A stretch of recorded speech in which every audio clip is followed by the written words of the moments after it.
এমনি। মাঝখান থেকে আরেকজন উত্তেজিত কণ্ঠে বলে উঠল, ওয়ালভি, ইয়াহিদ তোকে লিফট দিয়েছে। হাও হাও, কিভাবে সম্ভব ভাই? মিষ্টি চুপ করে বেঞ্চের উপর হেলান দিয়ে বসে রইল। বিরক্ত লাগছে তার, কোনো প্রশ্নেরই উত্তর দেওয়ার ইচ্ছে নেই।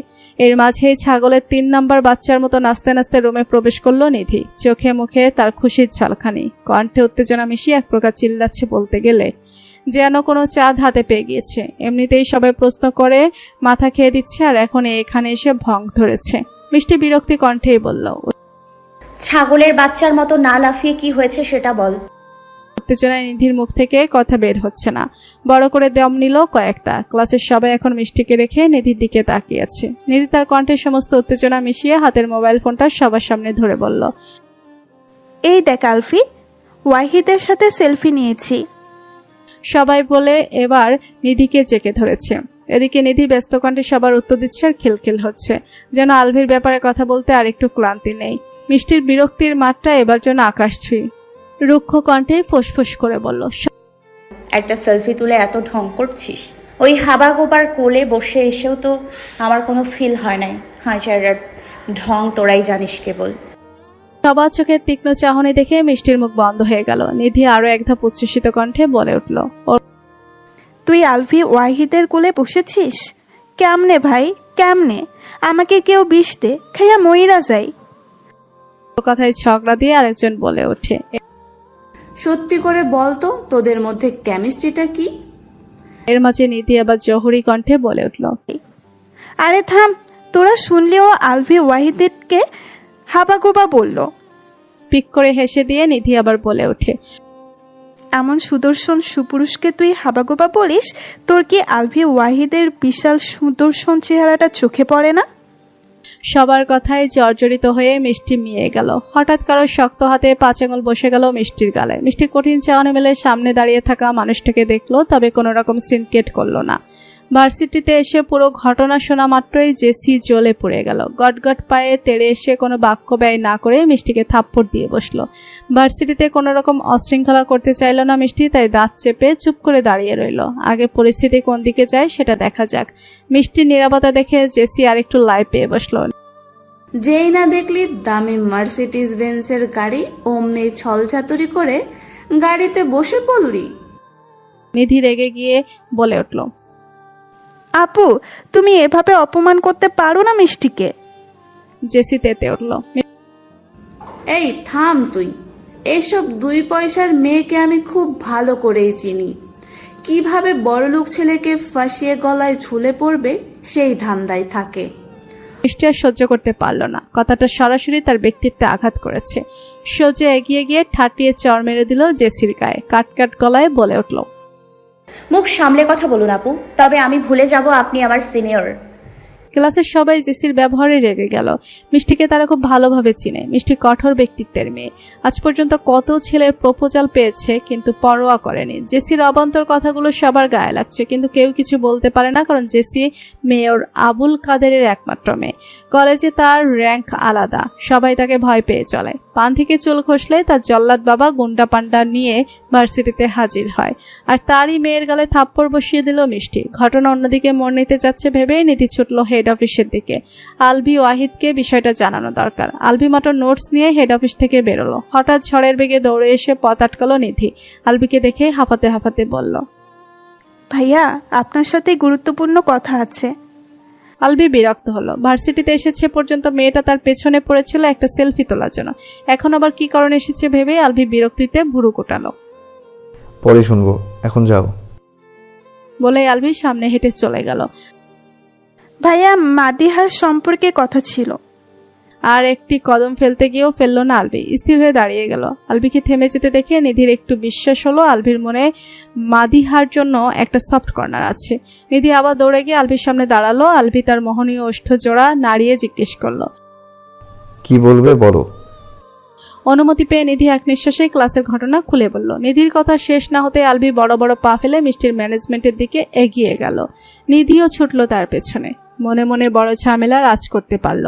জেসি মিষ্টির চুলের মুঠি চেপে ধরে আছে। তোর এত বড় সাহস, আমার গায়ে হাত দিয়েছিস? তোকে তো এর ফল পেতেই হবে। মিষ্টির চোখে মুখে কোনোরূপ ভয়ের লেশমাত্র নেই, উল্টো অগ্নিমূর্তির মতো দাঁড়িয়ে আছে শক্ত হয়ে। জেসি আরো খেপে গেল। এভাবে তাকিয়ে আছিস কেন? একদম চোখ খুলে হাতে ধরিয়ে দিব। তারপর তোর চোখ দুটো ওর চোখে বসিয়ে দিব। পেছন থেকে গমগমে আওয়াজে পুরুষালী কণ্ঠ শুনে জেসি পেছনে তাকালো।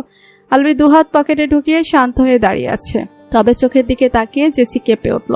ভয়ঙ্কর লাল হয়ে আছে আলভির চোখ, কপালের শিরা উপশিরা দপদপ করছে, যেন যে কোনো মুহূর্তেই ফেটে যাবে। জেসি ভয় পেয়ে মিষ্টিকে ছেড়ে দিল, তুতলাতে তুতলাতে বলল, দেখ আলভি, এই মেয়ে আমার গায়ে হাত দিয়েছে। আলভির নজর মিষ্টির কঠিন চাহনির ওপর। জেসি আরো কিছু বলতে যাবে, তার আগে আলভি পাশ কাটিয়ে গিয়ে মিষ্টির হাত ধরে নিয়ে মাঠের দিকে এগিয়ে গেল। মিষ্টি হাত ছাড়ানোর চেষ্টা করছে। কি করছিস আলভি? সিন ক্রিয়েট করিস না, বাড়ি চল সোজা। আলভি শুনল না, যেন কানেই গেল না কথাটা। রক্তচক্ষু মেলে মিষ্টির দিকে তাকালো। একদম চুপ করে থাকবি, এতক্ষণ যেমন চুপ করেছিলি তেমন করেই। মিষ্টিকে এভাবে টেনে নিয়ে যেতে দেখে জেসি মনে মনে খুশি হলো। ভাবলো আলভি বোধহয় তার থাপ্পড়ে প্রতিশোধ নেবে, একদম ঠিক হবে, উচিত শিক্ষা পাবে।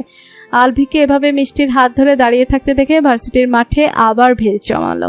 সবাই তাদের দিকে তাকিয়ে আছে। আলভি মিষ্টির হাত ছেড়ে দিল, বাম হাতটা আবার পকেটে পুরে জেসির দিকে এগিয়ে গেল। জল জলে চোখ দিয়ে প্রচন্ড ক্ষিপ্রতার সাথে তাকিয়ে আছে জেসির দিকে। রাগে বারবার নিয়ন্ত্রণ হারাচ্ছে তার হাত, বেগতিক কাঁপছে। কোন গালে মেরেছিস ওকে? আলভির এমন ঠান্ডা প্রশ্নে জেসি ভরকালো। আলভির হাবভাব বুঝে উঠতে পারছে না, মাথা নিচু করে ভয়াতুর দৃষ্টিতে মাঠের সবুজ ঘাসের দিকে তাকিয়ে আছে। জেসির চুপ করে থাকাটা আলভি নিতে পারল না, রাগটা আরো বেশি বেড়ে গেল। এবার থমকে উঠল সে। কোন গালে মেরেছিস বলতে বলেছি। আলভির কড়া গলার উচ্চ শব্দের ধমকে জেসি কেঁপে উঠল।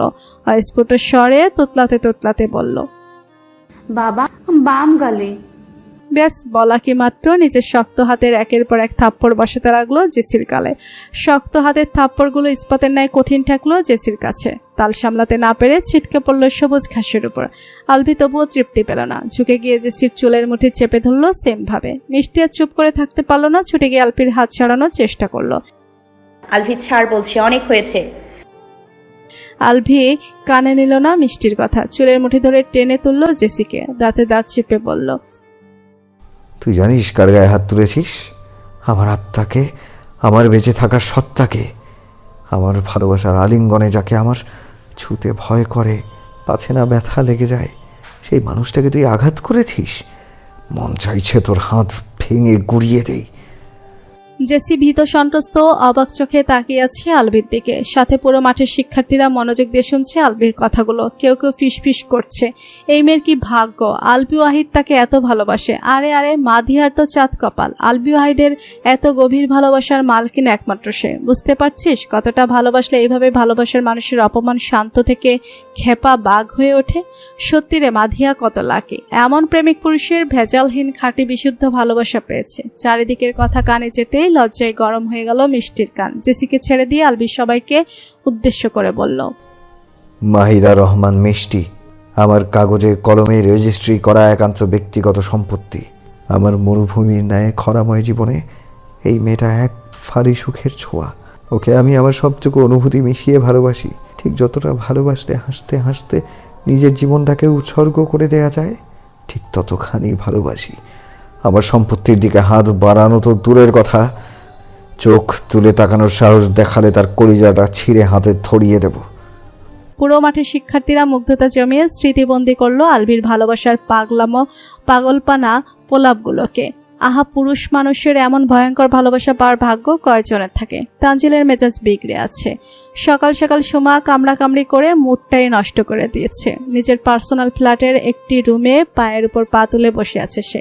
কারো একজন আসার অপেক্ষায় আছে। প্রায় 15-20 মিনিটের মাথায় রুমের দরজা ভিজিয়ে নাদিয়া প্রবেশ করলো। পরনে তার হাঁটু অবধি ওয়েস্টার্ন ড্রেস, হাঁটু থেকে খোলামেলা পাগুলো আর একটু বেশি মোহনীয় করার জন্য মেকআপের প্রলেপও দেওয়া হয়েছে। মুখে আটা মাদা সুজির সাথে গাঢ় লাল লিপস্টিক দিয়ে নিজেকে সুন্দরী দাবি করার জন্য উঠে পড়ে লেগেছে বোধহয়। মেয়েটি আসা মাত্রই তানজিল লাইট অফ করে দিল। মেয়েটির মুখ দেখার কোনো আগ্রহী তার নেই, তার দরকার শরীর। নাদিয়াকে ধাক্কা দিয়ে বিছানায় ফেলে দিয়ে উম্মাদের মতো ঝাঁপিয়ে পড়ল তানজিল। নাদিয়ার নরম দেহের উপর কিছুক্ষণ বিচরণ করার মাঝেই হঠাৎ সুমার মুখটা ভেসে উঠল। এই লুচ্চা, ছাড় বলছি, আমার কষ্ট হচ্ছে, কামড়ে দিব বলে দিলাম। কানের কাছে স্পষ্ট ঝনঝনে উঠল সুমার কণ্ঠস্বর। তানজিল নাদিয়াকে ছুড়ে দিয়ে উঠে বসলো দ্রুত।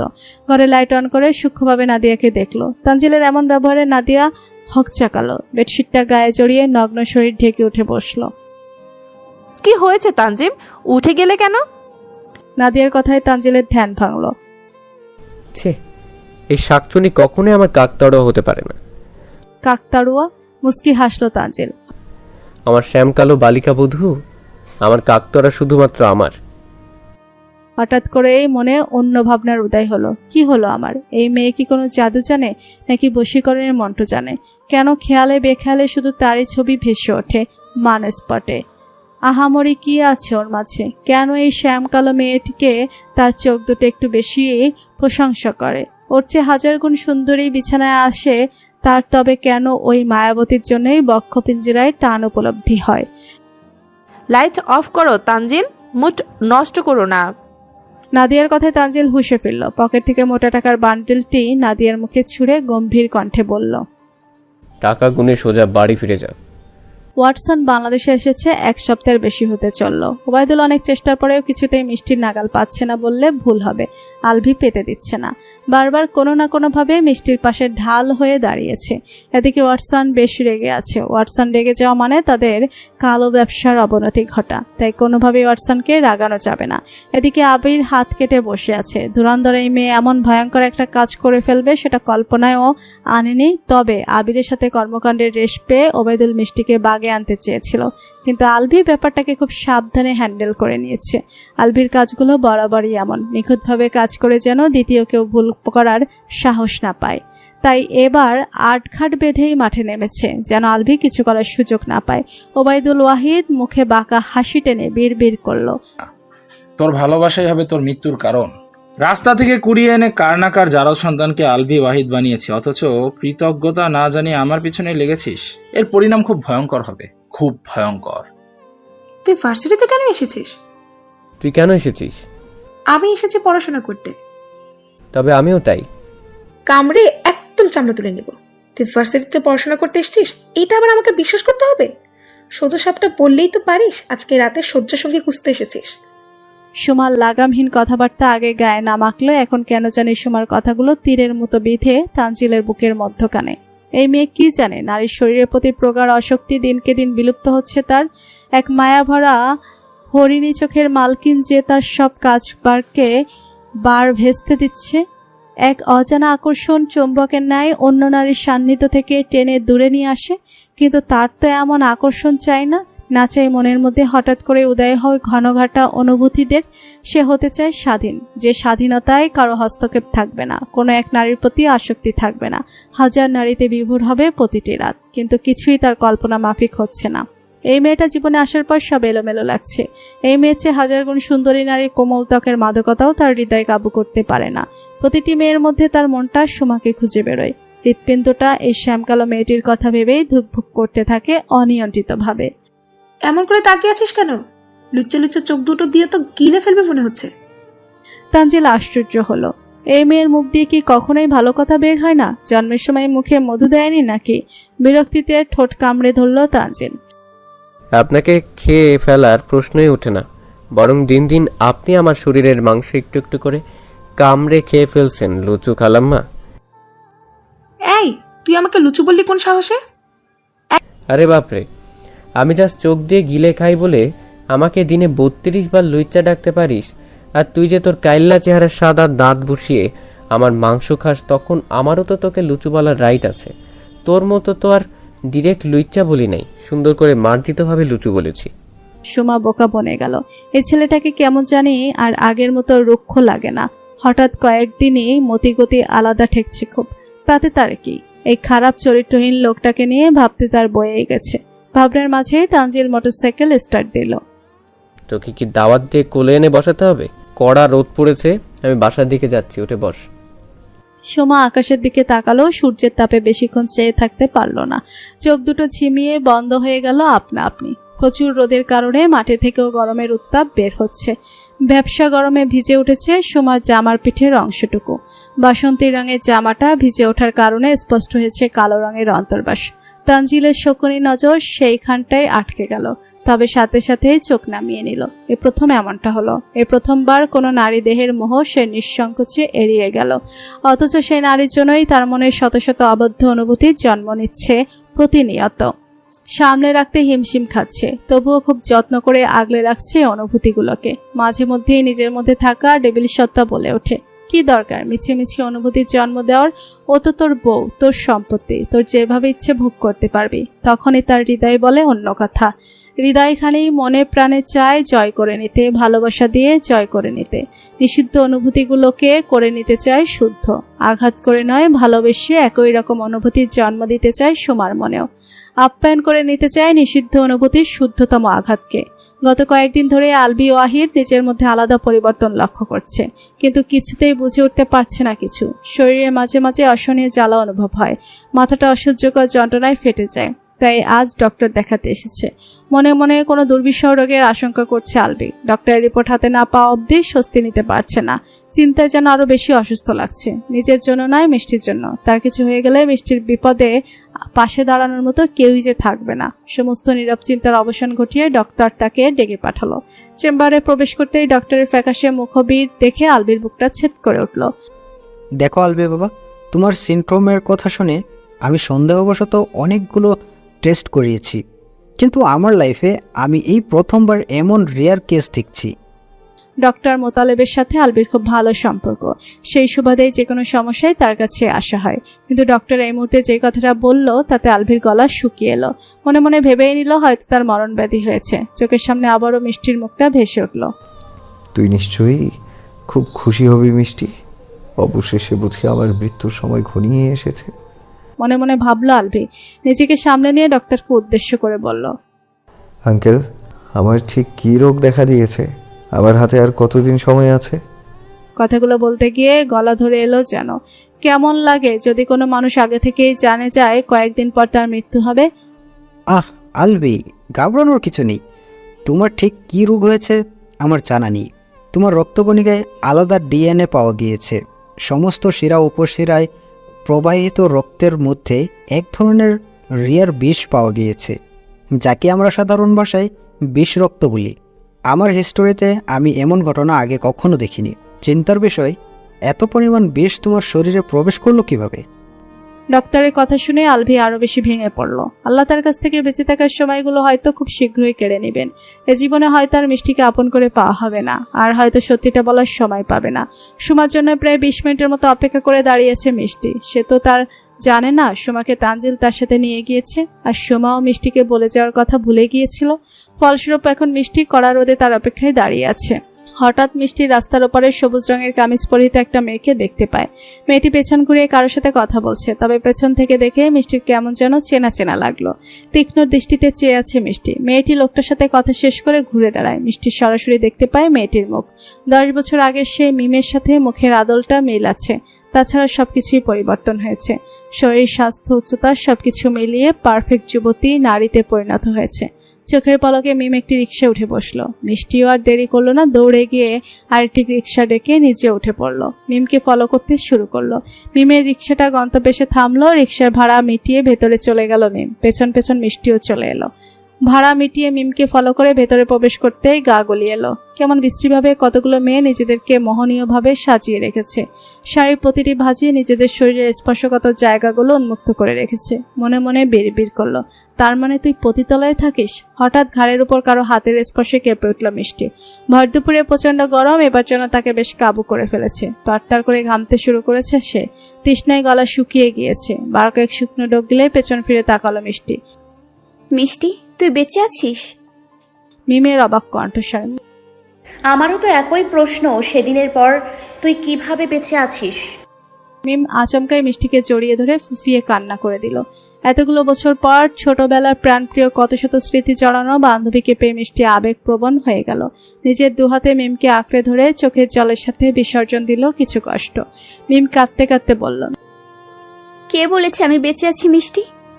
এই জায়গাটা দেখে বুঝতে পারছিস না আমি কি আদৌ বেঁচে আছি কিনা? মিষ্টি আরো বেশি ফুফিয়ে উঠল। কিভাবে হলো এসব? আমাকে সব বল প্লিজ। মিম মিষ্টিকে ছেড়ে দিয়ে সোজা হয়ে দাঁড়ালো। তারপর বলতে শুরু করলো নিজের কালো অধ্যায়ের সূত্রপাতের ঘটনা। যেদিন আলভির বাবা তোদেরকে মারার জন্য তোর বাড়িতে গিয়েছিল সেদিন তারা আমার বাড়িতেও এসেছিল, আমার ঘরে আগুন লাগিয়ে দিয়েছিল। কিন্তু ভাগ্যবশত আমি তখন পুকুর ঘাটে নামাজে অজু করতে গিয়েছিলাম। ধর্মার শব্দ শুনে ছুটে এসে দেখি আমাদের ঘর আগুনে পুড়ে খাক হয়ে গিয়েছে। ভেতরে আমার আব্বা মা বাঁচার জন্য চিৎকার দিচ্ছে। আমি নিজেকে সামলাতে পারলাম না, জ্ঞান শূন্য হয়ে দৌড়ে আগুনে ঝাঁপ দিতে চাইলাম, কিন্তু পেছন থেকে কেউ আমার চুলের মুঠি চেপে ধরলো। আমি ভয়ে চিল্লাতে শুরু করলাম, কিন্তু আমাদের বাড়ির আশেপাশে কি দূর দূরান্তেও তো কোনো ঘর ছিল না, তাই আমার চিৎকারও কারো কানে গেল না। ঠিক করে লাভ নেই মিম, আমাদের সত্যিটা জেনে গিয়ে তুই ভুল করেছিস, আর সেই ভুলের মাসুল তুই তো দিবি। দেখ, তোর বাবা মাকেও দিতে হচ্ছে। এত পরিচিত কণ্ঠস্বর পেয়ে আমার শরীরে সমস্ত শক্তি অসাড় হয়ে গেল। বিশ্বাস কর, পেছনে তাকিয়ে আলভিকে দেখে আমার আত্মাটা বেরিয়ে গিয়েছিল। মিমের কথা শুনে মিষ্টি ধপ করে মাটিতে বসে পড়ল। এই সত্যটা সে মেনে নিতে পারল না। কিভাবে মানবে সে? যতই হোক আলভিকে সে ভালোবাসতো, যতই ঘৃণা করুক মনের এক কোণে কিছু সূক্ষ্ম অনুভূতি যে এখনো রয়ে গিয়েছে। এখনো যে নিজের অজান্তেই আলভিকে ভরসা করতে শুরু করে দিয়েছিল, সেটা যে অস্বীকার করার নয়। মিম আলতো করে মিষ্টির কাঁধে নিজের ডান হাতটি রাখলো, শান্ত কণ্ঠে বলল, নিজেকে সামলা মিষ্টি, শক্ত কর। এর চেয়ে ভয়ঙ্কর সত্যি তোর জানা বাকি। মিষ্টি ফেল ফেল চোখে মিমের দিকে তাকালো। ভেতর থেকে আর কত ভাঙবে ঠিক জানা নেই। নিজেকে সামলে নেওয়ার অভিনয় করে বলল, বল, শুনছি। মিম আবারও হারালো অতীতে। সেদিন তারা আমাকে মারেনি, কিন্তু সবাই ভেবেছিল আমি মরে গিয়েছি আগুনে পুড়ে। সেদিন যদি আমি আগুনে পুড়েই মরে যেতাম তবে এত কিছু আর সহ্য করতে হতো না। আলফি আর তার ফ্যামিলি সেদিন আমাকেও তাদের সাথে ঢাকায় নিয়ে আসে। তবে লিজা অনেক চেষ্টা করেছিল আমাকে বাঁচানোর, কিন্তু যেখানে ও নিজেই শিকার সেখানেও আমাকে কি করে বাঁচাতো। ঢাকায় তাদের বর্তমান বাড়িতে আমাকে নিয়ে গেল। সেখানে প্রথম দিন কোনো নির্যাতন না করলেও পরের দিন থেকে আমার উপর শুরু হলো অমানবিক নির্যাতন। জানিস তুই, এখন ঠিক যেভাবে ভেঙে যাবি সেদিন ঠিক সেভাবেই আমি ভেঙে গিয়েছিলাম। তফাৎ তুই তাকে প্রেমিক হিসেবে ভালোবেসেছিস, আমি তাকে বন্ধু হিসেবে ভালোবেসেছি। পরের দিন রাতে আলভি আমার রুমে এসে জোর করে আমার সতীত্ব নষ্ট করে। তারপর থেকে টানা 1 সপ্তাহ প্রতিদিন রাতেই আসতো আমাকে মরণ যন্ত্রণা দিতে। তারপর একদিন শুনে আলভি সিঙ্গাপুর চলে গিয়েছে। ততদিনে আমার শরীরে অসংখ্য দাগ বসে গিয়েছে। মনে মনে স্বস্তি নিলাম, এতদিনে কারোর সাথে আমার দেখা হয়নি। লিজা একদিন লুকিয়ে এসেছিল। সেদিন লিজার কাছে বলি আমার শরীরে পরিবর্তনের কথা। লিজা হয়তো কিছু বুঝতে পেরেছিল, তাই আমার খাবারের প্লেটের সাথে লুকিয়ে একটা প্রেগন্যান্সি টেস্ট কাঠি পাঠায়। আমি বুঝে যাই লিজা কি বোঝাতে চেয়েছে। পরের দিন টেস্ট করার পর জানতে পারি আমি মা হতে চলেছি। আতকে উঠে সেদিন নিজের গর্ভে আলভির অস্তিত্ব আসতে চলেছে ভেবেই চোখ দিয়ে পানি পড়তে থাকে। মিষ্টির হেসকির শব্দে মিম তার কথা থামিয়ে দেয়। দৌড়ে গিয়ে 1 গ্লাস পানি নিয়ে আসে মিষ্টির জন্য। মিষ্টি এক নিঃশ্বাসে পানিটুকু খেয়ে দম ফেলে। যন্ত্রণায় ভিতরটা গলাকাটা মুরগির মতো ছটফট করছে। ভালোবাসা বুঝি সে আগের মতোই ছিল, তাই বুঝি এত যন্ত্রণা নতুন করে কাবু করে ফেলেছে মিষ্টিকে। ভালোবাসবো না করেও অবাধ্য মন আবার ওই পাপী মানুষটাকে ভালোবেসেছে। তার খেসারত গুনে গুনে দিচ্ছে এই যন্ত্রণাগুলো। নিজেকে ধাতস্থ করে ভাঙা কণ্ঠে অস্ফুটভাবে বলল, ভাঙতে ভাঙতে পুরোটাই ভেঙে গিয়েছি, আর কিছু অবশিষ্ট নেই। তুই নির্ভয়ে বাকি গল্পটুকু শেষ কর। ভালো আঙ্কেল আর আবির ভাইকে আমি বুঝতে দিইনি আমার গর্ভধারণের বিষয়টা। সন্তানের বাবা যেই হোক, তাকে গর্ভে ধারণের পর নিজের মধ্যে বেঁচে থাকার আশা খুঁজে পেয়েছিলাম। তাই সিদ্ধান্ত নিলাম যেভাবেই হোক আমার সন্তানকে পৃথিবীর আলো দেখাবো। প্রায় 4 মাস পর আমার ঘরে আরেকটি মেয়েকে আনা হলো। মনে মনে বুঝে নিয়েছিলাম আজ থেকে হয়তো ওই মেয়েটার জীবনটাও শেষ হয়ে যাবে আমার মতো। এই ফাঁকে আমাকে অবাক করে দিয়ে তারা খুব ভয়ঙ্কর পরিকল্পনা করেছিল। হয়তো তাদের কাছে আমার প্রয়োজন ফুরিয়েছিল, তাই আমাকে এই পতিতালয়ে বিক্রি করে দেয়। নতুন করে আবার নরকে পা দিলাম। রমেলা বুবু আমার সন্তানের কথা জানা মাত্রই মেরে ফেলার জন্য উঠে পড়ে লাগে, কিন্তু যখন জানতে পারলো আমার গর্ভে মেয়ে সন্তান তখন থেকেই স্বাভাবিক হয়ে গেল। আমিও কিছুদিনের জন্য নিজেকে এবং নিজের সন্তানকে নিরাপদে রাখার স্থান পেলাম। জানিস, এত ঝড়ের মধ্যে দিয়ে আমার একটা ফুটফুটে মেয়ে হয়েছিল, একদম আলভির মতো দেখতে। এই পতিতালয়ে আমার মেয়ে আস্তে আস্তে বড় হতে শুরু করে। আমার মেয়ের তখন সবেমাত্র 8 বছর। খবর পাই আলভি দেশে ফিরেছে। সে নাকি এখন নামকরা সিঙ্গার। বিদেশেও নাকি অল্প সময়ের মধ্যেই খ্যাতি লাভ করেছে বেশ। শুনে খুব খুশি হয়েছিলাম। শত হোক সে আমার সন্তানের বাবা। মিমের কথাগুলো শুনে সূচের মতো বিষিয়ে উঠছে পুরো শরীর। যন্ত্রণায় দ্বিখণ্ডিত হয়ে যাচ্ছে হৃৎপিণ্ডটা। ভালোবাসার ব্যক্তিগত পুরুষ মানুষটা নাকি তার বান্ধবীর সন্তানের বাবা। কি এক তিক্ত সত্য! এই সত্যগুলো অজানা থাকলেই কি এমন ক্ষতি হতো? মিম নিঃশ্বাস নিয়ে আবার বলতে লাগলো, আমি মনে মনে সেই ছোট্টবেলার বন্ধু আলভিকে চিন্তা করলাম। ভাবলাম নিজের সন্তানের কথা শুনলে হয়তো আলভি আমার মেয়ের একটি সুন্দর ভবিষ্যৎ বানিয়ে দেবে। নিজের মেয়ের সুন্দর ভবিষ্যতে আশায় আমি মেয়েকে নিয়ে হাজির হয়েছিলাম আলভির দরজায়। কিন্তু এরপর যা হয়েছে তুই শুনলে শিউরে উঠবি মিষ্টি। মিষ্টির গায়ে কাটা দিয়ে উঠল। এর চেয়ে ভয়ঙ্কর সত্যই কি হয়? আরও আছে শিউরে ওঠার মতো সত্য। মিম হঠাৎ করে চিৎকার করে কেঁদে ওঠে। মিষ্টি, ওই জানোয়ারের বাচ্চাগুলো আমার ছোট্ট মেয়েটাকেও ছেড়ে দেয়নি। ওই দিন আমি আলভির কাছে গিয়েছিলাম ঠিকই, কিন্তু শূন্য হাতে ফিরেছিলাম। ওই জানোয়ারগুলো আমার মেয়ের ছোট্ট শরীরটার ওপর অমানবিক নির্যাতন চালায়। আমার মেয়েকে জোর করে কেড়ে নিয়ে আমাকে বাড়ি থেকে বের করে দিয়েছিল। আমি দিকশূন্য হয়ে ছুটে গিয়েছিলাম পুলিশের কাছে, কিন্তু তারা ওবায়দুল ওয়াহিদের নাম শুনে আমাকে অপেক্ষা করতে বলে চলে গেল।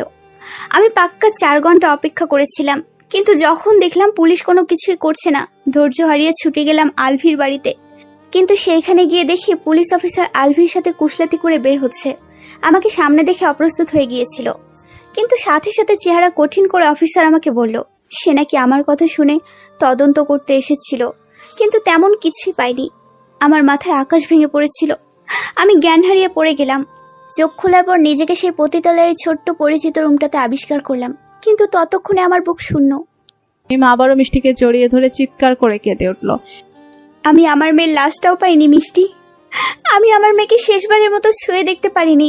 আমি ব্যর্থ মা, আমার সন্তানকে বাঁচাতে পারিনি, না পেরেছি ওই শয়তানগুলোকে শাস্তি দিতে। আমাকে কথা দে মিষ্টি, তুই আলভিকে ছাড়বি না, আমার মেয়েকে হত্যা করার প্রতিশোধ নিবি। কথা দে মিষ্টি। মিম দুহাতে মিষ্টির দুকাত ঝাঁকাচ্ছে অনবরত। মিষ্টির চোখ দিয়ে ঝর্ণার ন্যায় পানি পড়ছে। মনটাকে কিছুতেই শান্ত করতে পারছে না। মিমের ঝাঁকানির সাথে কান্নার বেগ যেন সমান তালে বাড়ছে। কাপা গলার স্বরে তিক্ততা মিশিয়ে কণ্ঠনালী থেকে অস্ফুট শব্দ বের হলো। ছাড়বো না মিম, কিছুতেই ছাড়বো না। আলভির প্রতি আবার দুর্বল হওয়ার আগেই আলভিকে শেষ করে ফেলবো। শরীরে অসহনীয় যন্ত্রণাটা বেড়েই চলেছে। দাঁত চেপে হজম করে নিচ্ছে আলভি। ওবায়দুল ওয়াহিদের সামনে বিদ্যমান চেয়ারটিতে পায়ের উপর পা তুলে গম্ভীরভাবে বসে আছে আলভি। তার গাম্ভীর্য শক্ত খোলসের আড়ালে ভেতরে যন্ত্রণা বোঝার উপায় নেই। বয়স তেমন কই, 3 মাসের ব্যবধানে 30 বছরে পা রাখবে, কিন্তু আলভি যেন এখনই পরিপক্ক সুপুরুষ। ইদানিং যেন উচ্চতাও তরতর করে বাড়ছে। তুমি আবুল কাদেরের মেয়ের গায়ে হাত তুলেছ। ওর ভাগ্য ভালো, শুধু কয়েকটা থাপ্পড় মেরে ছেড়ে দিয়েছি। মিষ্টি বাধা না দিলে সোজা মেরে পুঁতে ফেলতাম। আলভির কাট জবাব। নিজের জেদ সামলাও আলভি, তুমি যে কাজটা করেছো এতে আমাদের ব্যবসার ক্ষতি হতে পারে। তাতে আমার মাথা ব্যথা নেই আব্বু। ছেলে তোমার বইয়ের কথা ভেবেই কুল পায় না, ব্যবসা নিয়ে ভাববে কিভাবে? নিজের দিকে তাকিয়েছ আলভি, তুমি একজন বিখ্যাত সিঙ্গার, পুরো দেশের মানুষ তোমাকে ভালোবাসে, সেখানে তোমার বউ পাগলামিটা বেমানান। সারা দেশের মানুষের ভালোবাসা ধুয়ে কি পানি খাবো? বরং বউয়ের ভালোবাসা পেলে তোমাকে দ্রুত দাদু বানাতে পারবো। ওবায়দুল ওয়াহিদের থোতামুখ গোতা হয়ে গেল। মুখটাকে আমের আটির মতো চুপসে ফেলল।